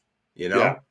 I just don't know. Like if you get in the $20 million range, it's kind of like, okay, I've seen this before. Overpaying for a free agent. Don't want that to happen again. Like, I love Cam Johnson, but you shouldn't overpay for him. I think there'll be a wing defender out there that is under contract that Troy maybe trades for, and it just catches us by surprise because obviously we don't know what he's going to do. See, I think the more likely scenario is like, I mean, I'm definitely not throwing a trade out. Like, I definitely think Troy Weaver's always active on the phones, trying to do something, but there's going to be a player that shows something that's not getting an opportunity, like a Darius Blazley, who's buried on the bench in Phoenix. Like, I don't know what he's getting. I don't know what he's playing in Phoenix, but, when I've watched him a little bit, I don't really see him out on the floor, but I know that he was in Oklahoma City at the same time of Troy Weaver, and Troy Weaver has taken a chance on guys like Justin Patton, who was in Oklahoma City, who, because of injury, didn't really get a fair shot. He was a former first-round pick. Darius Blazley, former first-round pick, cast away by Oklahoma City because they got some younger guys contributing. but now he's on Phoenix and he's a fringe player for them. Maybe I still think that's a likely scenario. It might not even be Darius Blaisley. It might be just another player, but I wouldn't rule out a trade, but I wouldn't rule out Troy Weaver taking a stab on a guy that hasn't made it work. Because we've seen him do it in the past with Josh Jackson, with Hami Diallo, with Justin Patton. I could go on and name a few of these guys. So I'm going to go ahead and say that you can't rule that out either. Yeah, I mean, people are saying, like, what if we get Miller? Well, that's one wing. You need more than one, because Isaiah Livers, even though we do love him, guy can't stay healthy. Like, he does have a health issue where, he plays great basketball, but it seems like it's just stupid nagging injuries that keep him out. It's whether someone's stepping on his foot or just getting hurt in practice. Like, obviously, you're probably going to see 2 wings added to this team this year. Yeah, I think one of them is going to be added through the draft, but we're not talking about the draft right now. We're just talking about free agency or trades. Yeah. So I mean, yeah, you guys have already all heard me. Like, if we're in the top 3, if we're drafting 2 or 3, I like Brandon Miller no matter what, even if Scoot Henderson's on the board. Like, I like Brandon Miller is my second favorite prospect, even though the off the court stuff sucks. And it's hard for me to root for a guy like that. But if we're just strictly talking basketball, he is my second favorite prospect after Victor Wembanyama. But if we go 4 or 5, I've listed names off. Jarris Walker, he's my guy at the 4 spot. And I've even gave you a scenario where they trade back into the first round and draft a guy like Chris Murray. But if we're just talking free agency or trades, I like Anthony is saying, like, we gave you guys a list of names that Troy Weaver's going to go after somebody this offseason in free agency or in a trade. There's no doubt in my mind. Yeah, we're going to see something. I think there's a trade out there for a wing defender that we're not even looking at. It's under the radar that Troy will probably trade for, and we're all losing our mind on draft night. I just think that, obviously there's a lot of wings in this draft. Obviously, we named off, like, the guys that are going to be available in unrestricted free agency and restricted free agency. And then, like, the list isn't really that impressive for wing defenders. So, like I said, it'll probably be a trade out there, honestly, if I had to guess. Just looking at Troy Weaver's track record, seems like every draft he's dealing somebody out there. So you never know what'll happen. It's going to be interesting for sure. Let's get into this final topic. This is again one of these topics I did not know was going on, but Troy Weaver said that the Pistons aren't having any conversations about extending Isaiah Stewart, Killian Hayes, or James Wiseman. I'm surprised one name is on this list, and it's Isaiah Stewart, because he definitely seems like a Troy Weaver guy, and I feel like I've said this before. He's going to be here for the entirety of his career. That's what I feel like. Just with his work ethic, his energy. It feels like he's willing to take any role, whether he's going to be our Udonis Haslem is basically what I'm getting at. Not surprised they haven't had conversations with Killian Hayes or James Wiseman. Killian Hayes, up and down career so far in Detroit. I think his stats looked as good as they did this year because he was forced into a situation. There was literally nobody else that was going to put those numbers up. People are talking about, like, oh, look at him, 10-5. Okay, yeah, but I mean, Alec Burke wasn't playing. You know what I'm saying? Like, we were just throwing him out there. Of course, his number, like, you put a bad player out there, they're going to get numbers, and he did it very inefficiently. So I'm not surprised that those conversations haven't happened. But what are your thoughts on this? Like, not extending these guys or having the conversations with them. I'm not surprised that they're not getting extensions, but that doesn't mean that they won't make a deal later on. I think James Wiseman is a player that he values a lot, and you kind of look at his contract. That I believe it's $15 million because he was a second pick in the draft in 2020. Isaiah Stewart's obviously on a cheap deal because he was the 16th pick. I think they'll come to an agreement, and we kind of talked what a possible extension would be. And I told you a couple weeks ago I'm the worst person to ask because I undervalue everybody. But for Killian, I told you last week, I think this is his last chance to get a new contract. I think if Killian wants a new contract from the Detroit Pistons, he's going to have to do what he did against the Dallas Mavericks when they went in overtime. He's going to have games like that all throughout the year to be consistent, dropping 15 and 6 a night. Can't have games where you don't shoot a shot and you have 4 assists. To me, like I said, this is his last chance going into next season. of getting another contract from the Detroit Pistons. If not, like the Killian Hayes experience will just be a memory that we'll probably forget about. No, I think he has to completely change his role. He has to come. I think if Killian Hayes wants to make it in the NBA, you need to make your game more about defense, and you need to know that, like, the playmaking stuff is great. I don't need you to be a playmaker when Cade and Jaden Ivey are healthy. I don't need you to be a playmaker. You can be that third guard, whatever. I'd rather have the ball in Alec Burke's hands. I'd rather have the ball in Bojan's hands. I'd rather have those guys creating opportunities for themselves or other people, even though Bojan doesn't do that shit. But he creates it for himself and himself only. But like I'm getting at, like if Killian Hayes wants to stick in the NBA, you need to make your game about defense, and you need to find a consistent three-point shot. Like that's literally all you need to do. The playmaking is good. You're never going to be a starting point guard. You're probably not going to be a backup point guard in the NBA playing point guard because you're too left-hand dominant. You can be left-hand dominant. You don't have to use your right hand, but you need to play the off-guard spot, and you need to play defense, and you need to be that connecting type, but you also need to figure out a three-point shot. And make cuts, like, cut without the ball. You're a point guard. You know where you want your guys to be when you're passing them the ball. You be that guy that needs to be in the right spot to receive the ball and make a play. That's what I want to see from Killian Hayes, because the point guard shit, that's done with. It's not going to happen in Detroit. Let him play off guard, get a little funky with it, experiment, have him go out there, play with Cade and Ivy, but tell him, dude, focus on defense and try to hit a corner shot and then cut to the basket. Simplify the game for Killian Hayes. I think he'll be the backup point guard going into next season. Unless they sign a guy I saw that you were talking about on Twitter. Javon Carter, baby. Javon Carter, who is so grossly underpaid and one of the best, on-ball defenders in the NBA right now, who does play for the Bucks. I believe he's going to be makes twice as much as him. It's crazy. I believe he's going to be a free agent this summer, correct? Yup, he is going to be a free agent. I mean, that's the guy I would look at if I'm Detroit. If you're not too confident in Killian Hayes, and obviously maybe you want another, point guard on the roster because you're not going to re-sign Corey Joseph, God forbid. If they do, I don't know what I'll do.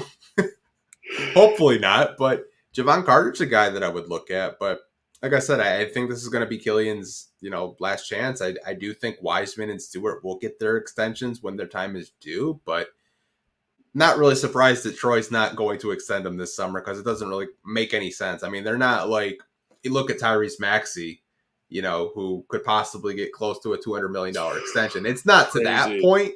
I think the only players on this roster where you look at that type of money are Cade Cunningham and Jaden Ivey. Yeah, and I mean, maybe Duren, early on what we saw, maybe he eventually gets something close to that at some point. But so you really think that Killian Hayes is a backup point guard next year on this team? I do. If they can't sign anybody, I could see him playing into that backup role. Maybe we get a new coach that can kind of just simplify it for him. Maybe Casey didn't do the best job of putting him in positions to succeed. Maybe you get a Chris Quinn or Charles Lee where they kind of simplify the game and, just watch film with him and tell him, hey, I just need you to be a backup point guard, play defense and pass. Just simplify it. Like, I just don't want him making decisions out there. I mean, I know he was like what, top 10 in assists this year or something, like, or top 15 or something. And, but I just don't want him being a playmaker for this team. Like, the decision making isn't horrible. He's just not a threat offensively. But he can make a living locking guys down. Like, we went through it all. Like, he could play defense like 1 through 4, depending on the matchup for a team. I just want him to focus on that. Like, forget the playmaking stuff. Go out there and play defense and, get some easy look. Make it easy for your guys out there. I don't know. For sure. Before we do get into the Q&A segment, because I know that's probably like your favorite part of the whole podcast, it seems like. Just doing this every week is my favorite thing. I have to go to the bathroom real quick. Because I knew you were going to do that. Yeah. I knew you were going to do that. Dude, I swear, bro. Like, every time we go on this podcast, my dumb ass drinks a bunch of coffee and a bunch of water, and I'm sitting here for like an hour and a half. I was like, dude, I gotta go to the bathroom. But I will be right back. I do have a couple questions already starred, so we could start with this one, because this is a great question by Tony. You can answer it. Okay. Oh, my God. Dude, that's awesome. What if Detroit drafts Brandon Miller, signs Miles Bridges, and hire Ime Udoka? I mean, dude, bro, those are the people you want rolling with you when you're going out, right? I mean, dude, they got your back no matter what.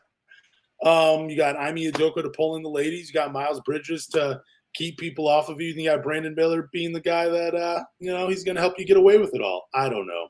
That's a terrible joke. But honestly, I don't expect the Pistons to hire Ime Udoka.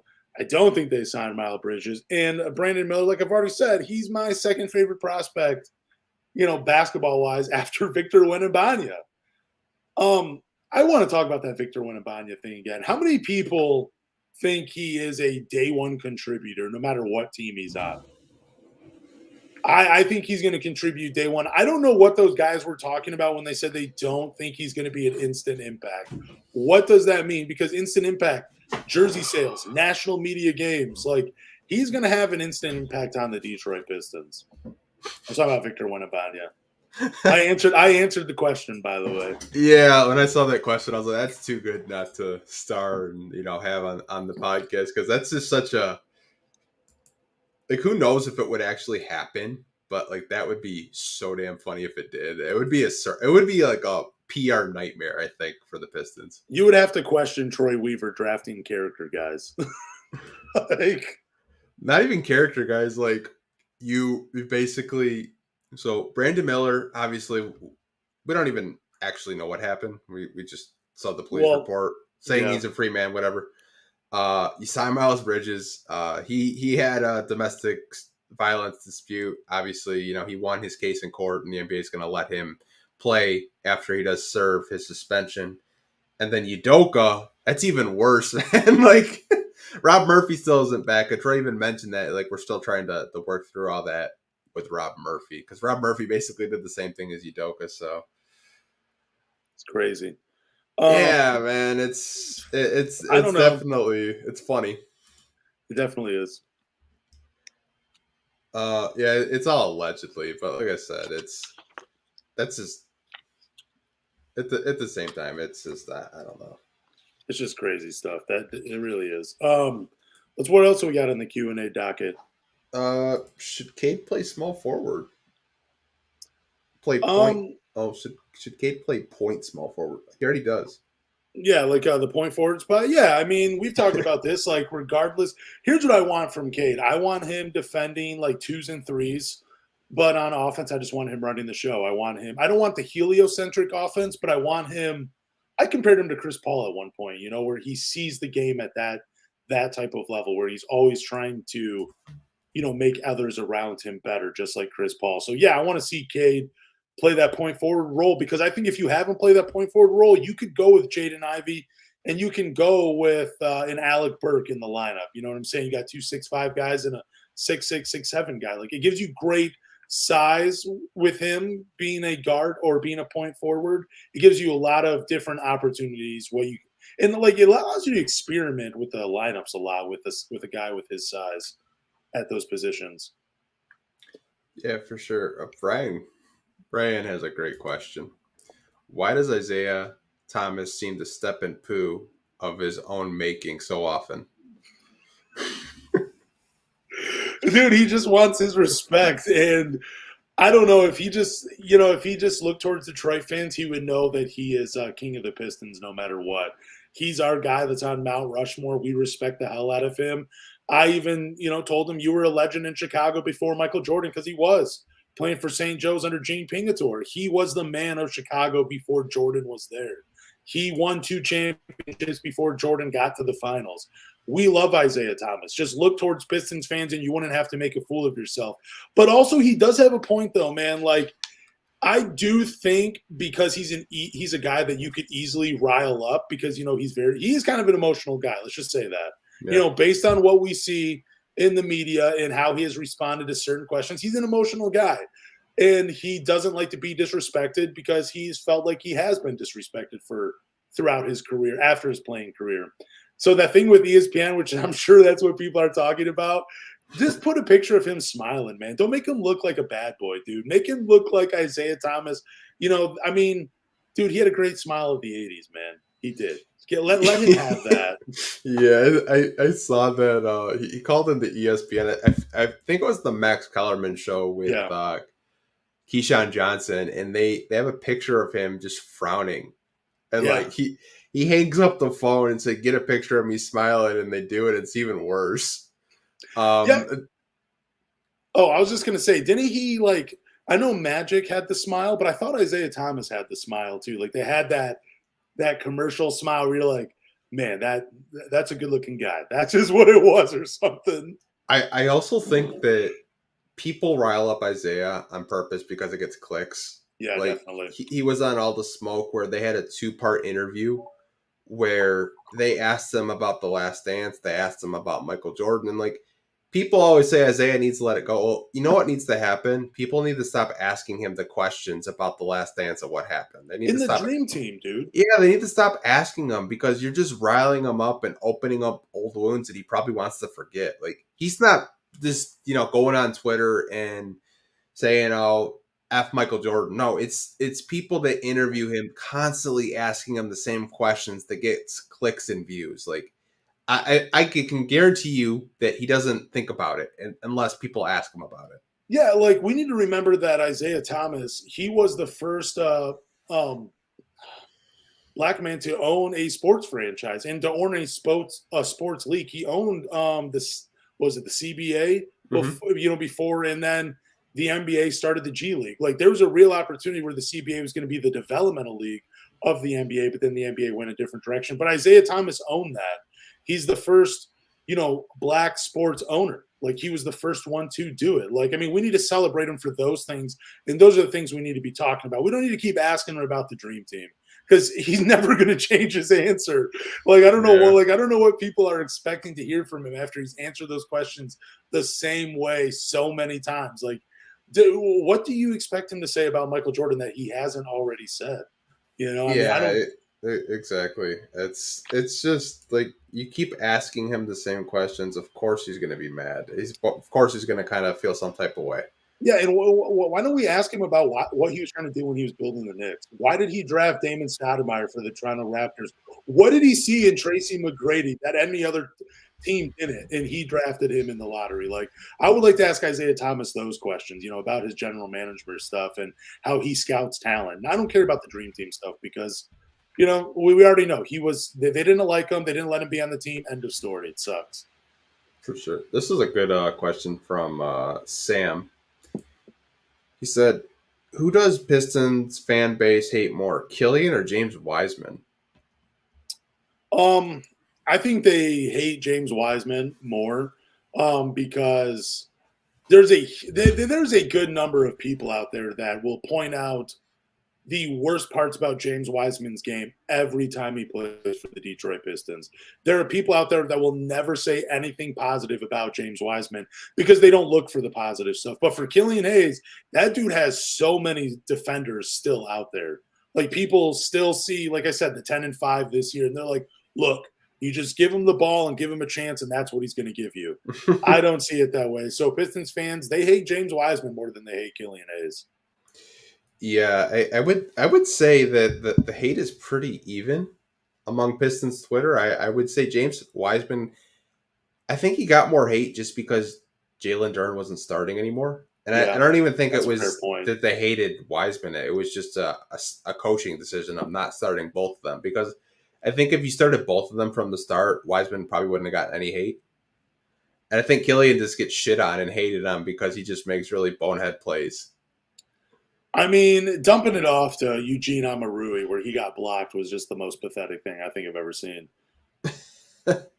Yeah, like that was so stupid. Wiseman's not bad. It's just like he literally. I was looking at a stat. I think Duren and him played around the same amount of minutes played. Oh wow! Throughout their career, because Wiseman was injured for a few years, and Duren basically played almost every game this season. So, but I see. I think that James Wiseman gets the more of the hate because. There's just people reminding you of him all the time. But then there's also that thing where, he became the de facto starter, even though Jalen Duren should have been the starter, But, it's a 17-win season, so who cares? I still think Killian Hayes. I think James Wiseman has more hate, though, to answer his question. Like I said, the only player I hated watching is probably Corey Joseph. And it's just from him dribbling so much. Like, I get frustrated when players just dribble and they don't pass. Yeah, but if you were playing pickup, like if you were playing in a church league and you had Kojo on your team, that's the guy you're like, all right, man, we're going to win a lot of games if we just let him do his thing. He's going to be such a good church league basketball player. It's just going to be so much fun. Or like YMCA basketball. I don't know why. I think every time I watch Kojo, I just think instantly of YMCA and church league. I don't know why. Yeah, definitely LA Fitness type of runs for sure. You get those vibes where it's just like dribble. It's just like, man, just pass the damn ball, man. Oh, man. He's a good person, though, but I just don't want him on my basketball team. This is another question from Brian. It said the Mavericks being fined $750,000 for tanking. Where is the line as to what it should be punishable by the league in manipulating draft position? That's a good question. I don't know. You know what I'm saying? Because, like, I don't know. I feel like what the Pistons were doing, like, man, it still was tanking. You know, because I don't really know the extent of the injuries for Bojan and Alec Burke. It felt like they could have played at some point. You know, I just wish the league could figure it out so we just don't see tanking anymore. I like competitive basketball. I don't know where the line is, but what the Mavericks were doing, it was just so blatant. You know what I'm saying? Why even play Luka at all? You know what I'm saying? Why even play him at all if you weren't going to play him at all during the last game? You know what the worst part about the whole Luka thing? What's that? So it was Slovenia night. Oh, yeah, that's right. For Luka. But getting back to Brian's question, I don't think the league has a problem with tanking. I think they have a problem with blatant tanking. Yeah. And that's the second time Mark Cuban has been fined that much. Because if you remember, he was tanking for Luka hard. And he got fined $750,000. And they're tanking to keep the draft pick because, you know, obviously they finished with like the number 10 pick in the draft. Yeah. That was part of the Kristaps Porzingis trade. So they get their draft pick back because it was like heavily protected. So that's something they could eliminate. Eliminate the protections. Well, if we eliminated the protections, then we wouldn't have Cade. Yeah, well, I mean, I'm saying now. Yeah. Well, I mean, I think trading a draft pick is a real gamble. I don't think you should put all those stipulations in there. If you are making the decision, say, hey, look, this draft pick is more valuable in this trade than it will be for me towards the end of the season, it should just be clear, cut, and dry. You know, so you eliminate crap like this. Yeah, and I just felt like Mark Cuban was spitting in the face of the NBA doing what, and maybe not just Mark Cuban, but Jason Kidd as well. And just the whole Dallas Mavericks, like they didn't take that game seriously. It was stupid. It was just dumb. Yeah, I don't really know where the line is what should be punishable. I personally think they should have taken their draft pick away. Yeah, I would have done that. A $750,000 fine. That's a slap on the wrist to Cuban because I saw he donated another $750,000 to another charity. He's like laughing. He's like, who gives a shit? He has so much money. But if I was Adam Silver, I would have taken their pick away and given it to the Knicks or something like that. So, you know, I mean, because I always thought what Philadelphia did was stupid. And I thought that should have been, I think they should have been punished for that. But then it's hard for me to say they should have been punished because the Pistons have been bad for a couple of years. But I felt like the Pistons tanking was genuine. Like, I don't feel like at the beginning of the year they said, fuck it, we're only going to try to win 17 games. We're going to give ourselves the best chance to draft Victor Wembanyama. Unfortunately, it happened that way because they had injuries to Cade. Like, that was the biggest thing that happened to him. They lost Cade Cunningham. Yeah. That threw whatever the goals were for the season, dude, you just took them off the board, crumbled them up, and threw in the trash can when Cade Cunningham went down. So I think the difference is the Pistons weren't going into the season wanting to take for Victor Wembanyama. I felt like the Dallas Mavericks, once they saw, like, crap, this team isn't going to go far in the playoffs. Let's try to get a chance at Victor Wembanyama. So they get, because they have a small chance, right? You know, now that they got that 10th pick, they still have a chance at drafting Victor Wembanyama. That's where I think the line is. But also I think the line is with the Philadelphia 76ers rolling out all those fucking G League guys, bro. Dude, it was crazy. Like I said, if I was Adam Silver, I'm taking your draft pick away, either this year or next. Like, giving these, you know, large fines isn't really going to, you know, teach these owners anything. You want to really mess with them, you take their draft picks away. Like, if you do look, I believe there's a couple draft picks in the second round this year that are forfeited, that they're just going to go over them because of what do you call that when you not can't think of the word right now when you're trying to sign a free agent and When then you were talking to them ahead of time, tampering. That's the word. I got a brain fart right now. I apologize, but like stuff like that, I think that's where the league could probably punish it. Where you're blatantly tanking like Cuban did, I would just take their draft pick away. It's forfeited. You don't get a draft pick this year. Yeah, I agree. But would you want to see them trade the lottery? Would you want to see them change the lottery odds? Back to what it used to be, or well, I don't know. I was kind of thinking like we have the play-in; it's ultra competitive. What if you took the last 3 teams and had them play for the first round pick? Like, I don't know. I think that would be kind of cool if they did something like that. Let that decide the draft order for the top 3 picks. I just had a pretty good idea because you know how they had a midseason tournament. Yeah, that they're gonna add. I would take the 14 teams that are in the lottery, have them do a little tournament, and whoever wins, or let's not say wins, whoever loses, you get the first pick. So whoa, but I would say if you're going to do the midseason tournament, man, it'd be hard to do because I thought it would be kind of cool if they did the midseason tournament. If you won it, you got the best odds of drafting number 1 overall. If you win the midseason tournament, regardless of your record, if you win the midseason tournament, you should have the best odds at the number 1 overall pick. That would be wild, dude. Everybody would think about how competitive some of these teams would have been in the Denver Nuggets. You think they would have went all in for Victor to have the best odds at number 1 overall? I think that would be more exciting than a midseason tournament because there's actually something to play for. Like obviously they said they're like, oh yeah, we're gonna give money. Like NBA players have money, right? Like they're like even though if you're gonna give them $500,000, I guess that is life changing. But like if you were to have 1 through 14 in a tournament, and then you see that of who lost. Like, let's just say the Pistons lost every damn game. They're at first. The Spurs are like at 7th because they won a couple games. So that would be so damn wild. But I know the NBA will never do that because that's so creative and off the wall.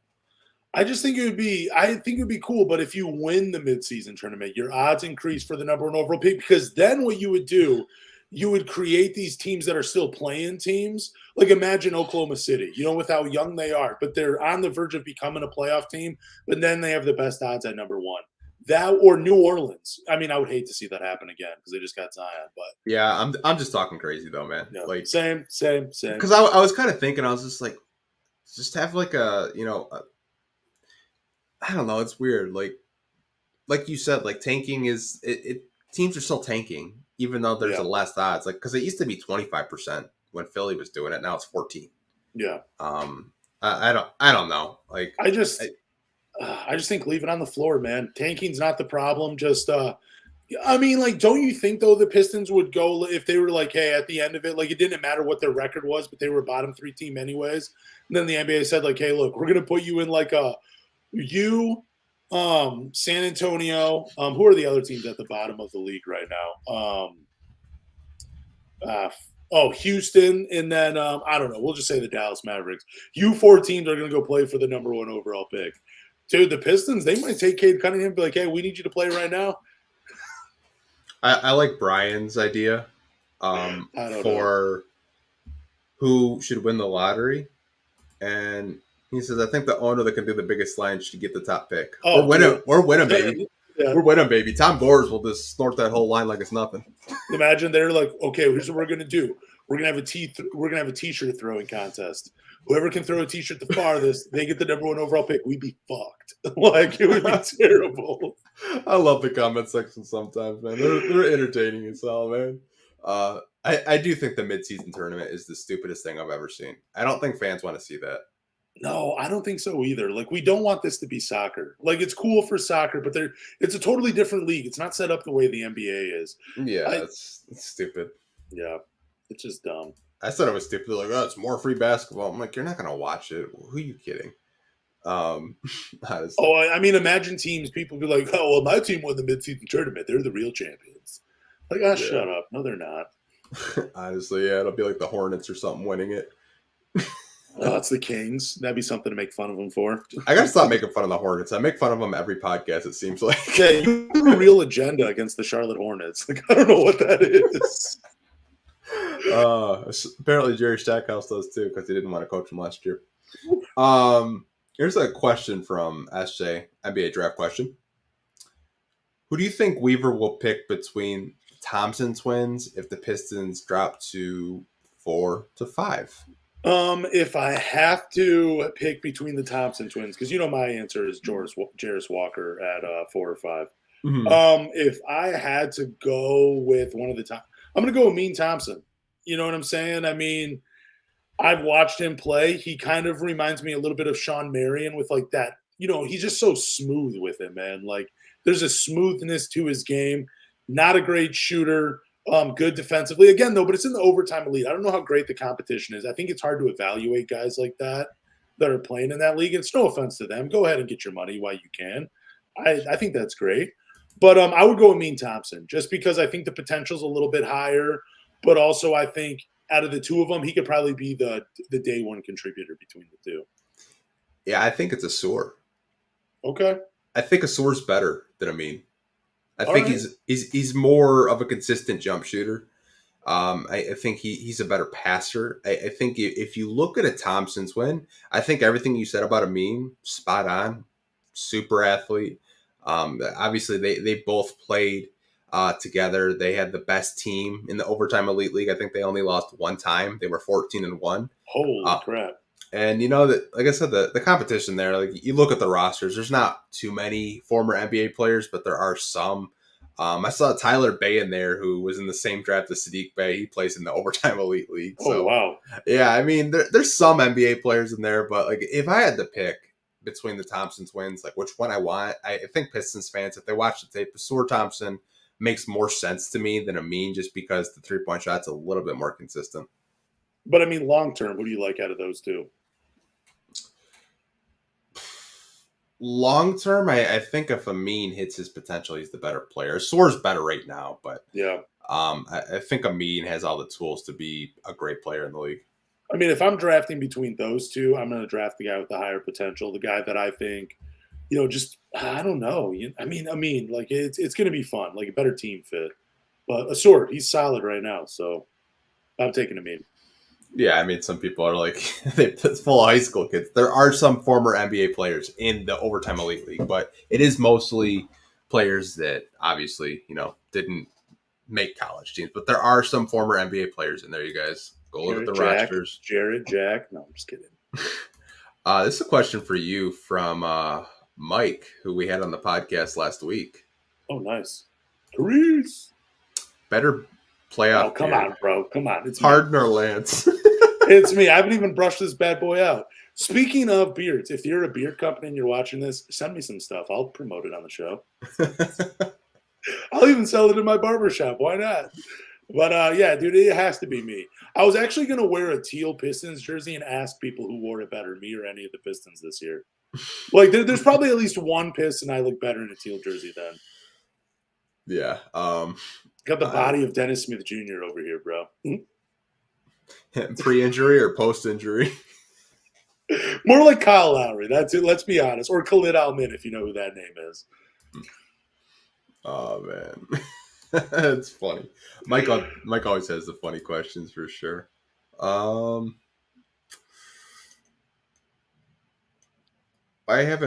a good question, actually. Why haven't we seen any of those guys play? How can anyone judge?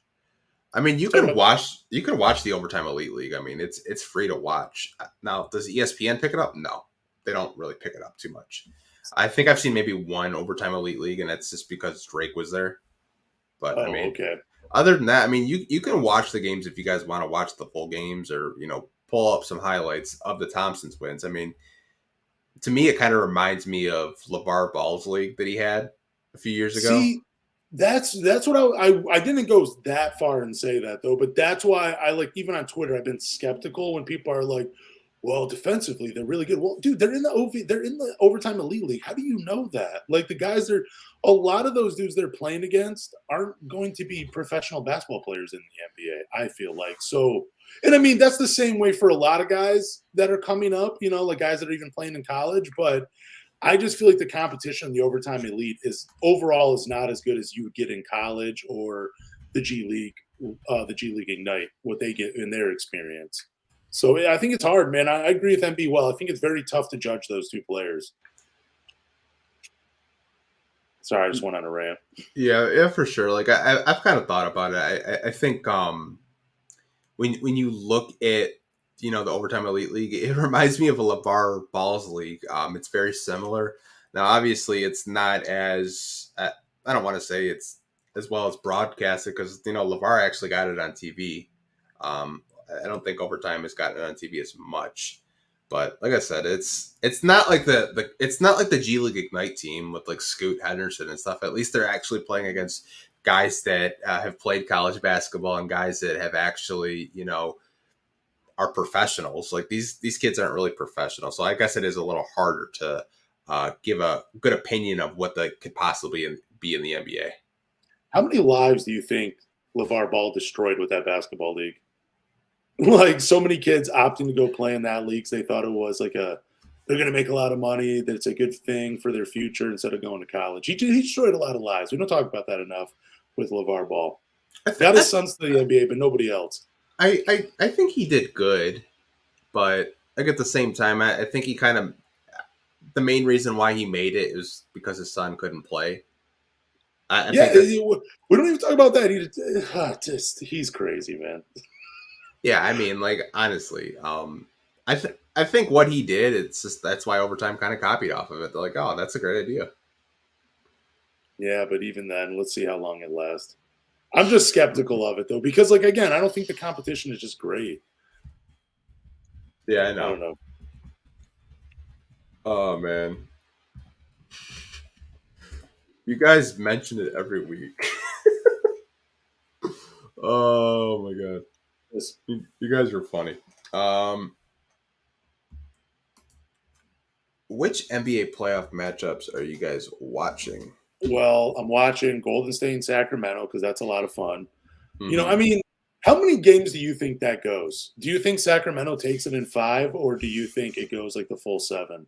I think it's Warriors in 6. Okay, I still think the Warriors win it because I think they will make the adjustments, and I think that experience is super invaluable that they have. It's just they're not going to be able to run a track meet with Sacramento. That they showed that last night. But for De'Aaron Fox to have 38, Malik Monk to have 32, but only come away with the 3-point game, like they took Sabonis out of the game. It's just I don't know. I think the Warriors take it. Lakers in Memphis, just because of what Dylan Brooks said. Like, dude, you can't give LeBron James any more motivation. Like, that was just stupid, in my opinion. Yeah, I mean, I'm looking at the series. Like, the Heat took game 1, obviously, because Giannis got hurt. Yeah. So they won 130 to 117. The Lakers, obviously, like you said, they took game 1. I think if Ja is seriously hurt, I think the Lakers sweep the Grizzlies. Ooh. I just think with Anthony Davis healthy, LeBron healthy, Hillbilly Kobe going off. I mean, they just have so many good pieces. Rui Hachimura playing really good. Yeah, you got the Timberwolves and the Nuggets. I'm taking the Nuggets in 4. I think they just sweep them completely. You know how high I was on the Nuggets. I said the Nuggets would be a top 2 seed. They finished with the number 1 seed. I think that'll be a really easy series for them to get out. I love Anthony Edwards. I love Karl Anthony Towns, but Rudy Gobert to me is just I don't know what I'm going to get out of him on a consistent basis, and I don't know when he's going to punch somebody. Clippers and Suns. I got the Suns if everything's clicking. Right now the Clippers are up 53 to 41 in the second quarter. So what another matchup I'm watching, I like Philadelphia and Brooklyn. I don't think Brooklyn really, I mean, it was fun, but I mean, you're definitely missing like a big time piece there. Can Mikal Bridges be the guy and get them at least 1 win? We'll see, but I want to say Philly could probably take that in 4. I wouldn't be surprised if it goes 5 or 6. Cleveland and New York, this is going to be a fun matchup, and I think it goes full 7 games, dude. I really do. Like, Jalen Brunson, just the way he plays, Donovan Mitchell, Julius Randle, Darius, dude, you got a lot of stars in this one, man. And it's just fun to see those two teams in the playoffs. Boston and Atlanta, the only thing I'm really looking for, does Boston implode? I doubt it, but they did almost lose a 30-point lead to the Atlanta Hawks. But Atlanta, too much standing around, but that was one I was interested in at the beginning. But after Boston took game one, I'm not as interested. So my two from the East, Cleveland, New York, Philadelphia, and Brooklyn, those are the two that I'm definitely going to stay up and pay attention to. And then Golden State and Sacramento, LA and Memphis. Those are the two I'm going to be watching in the Western Conference. I mean, I'm going to check out all of the games, but like I'm going to like make sure I'm home to watch those games that I just listed off. Yeah, like I didn't watch any of the games yesterday because right now at my current job, I had a doubleheader yesterday, covering baseball. I saw the highlights. So I have 7 games this week and the 3 doubleheaders. So I'm going to be busy. Dude, okay. So you know how like people on the Pistons Twitter are saying like, how young were you when the Pistons won the last playoff game? I was 17 years old. How old were you when they last won? 2008. I was 16. Okay. Yeah. I was 17, about to be 18. Here's what's crazy to me, and I tweeted this out. I have clients that are so young. I have a picture of Rip Hamilton and Gary Payton hanging up in the barbershop. And it's autographed, not real autographs, I don't think, but whatever. Nobody knows unless I tell them. I will ask younger basketball fans who those two players are. A lot of them don't know. It's crazy, dude. How do you not know who Gary? Even if you're a fan of the game, you should learn the history just a little bit. There's no reason for you to be sitting in a barbershop and not know who Gary Payton and Richard Rip Hamilton are. It's unbelievable to me what kind of era we're stepping into. We're getting old, bro. Yeah. It's funny. I think it was 1970 Sports on Twitter. They were like, what's a player that doesn't look like right in a jersey? And I put Chauncey in a Denver Nuggets jersey. There's so many people I could have chose. Like I saw yours. It was like Ben in a Chicago jersey. Yeah. Like I almost did Rasheed in a Boston Celtic jersey. It just didn't feel right. Dude, the one that just looks like yuck, bro, it makes me want to throw up, is Richard Rip Hamilton in a Chicago Bulls jersey. I never wanted him to play for another team.